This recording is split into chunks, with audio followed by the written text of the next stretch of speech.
कडू कारले तुपात तळले साखरेत घोळले तरीही कडूच, अशी एक म्हण आहे.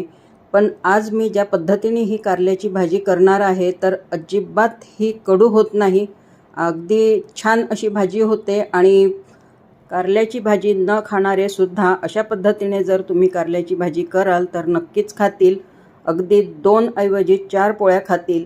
तर तुम्ही ह्या पद्धतीने कारल्याची भाजी नक्की करून बघा. तर त्यासाठी मी कारले चिरून घेतले आहेत आणि त्यामधल्या बिया काढून घेतल्या. त्यानंतर फोडणीसाठी मी 2-3 मोठे कांदे चिरून घेतले बारीक, 3 ते 4 हिरव्या मिरच्या आणि 2 मोठे टोमॅटो चिरून घेतलेले आहेत. कढईमध्ये तेल तापवून घेतलं, त्यामध्ये जिरा मोहरी घातली.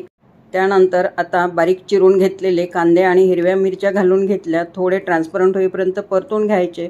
त्यानंतर चिरून घेतलेले कारले घालून घेतलेले आहेत आणि ते सुद्धा छान तेलावर परतून घ्यायचे आहेत आणि झाकण ठेवून 5 मिनटं मंद आचेवर शिजवून घ्यायचे आहेत. तर कारले जे आहेत ते तेलामध्येच कांद्यांसोबत परतले तर ही भाजी कडू होत नाही आणि त्यामधल्या बियासुद्धा आपण काढलेल्या आहेत. त्यानंतर आता मी ह्यामध्ये मसाले घालून घेत आहे. तिखट, हळद, धणे जिरे पावडर, मीठ, चवीनुसार सर्व मसाले घालून घेतले आणि छान परतून घेतलेले आहेत.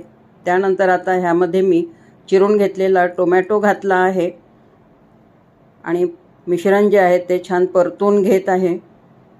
कारल्याची भाजी आणखीन स्वादिष्ट होण्यासाठी त्यामध्ये मी थोडा गूळ घातलेला आहे आणि झाकण ठेवून 5 मिनटं मंद आचेवर छान अशी शिजवून घ्यायची आहे भाजी.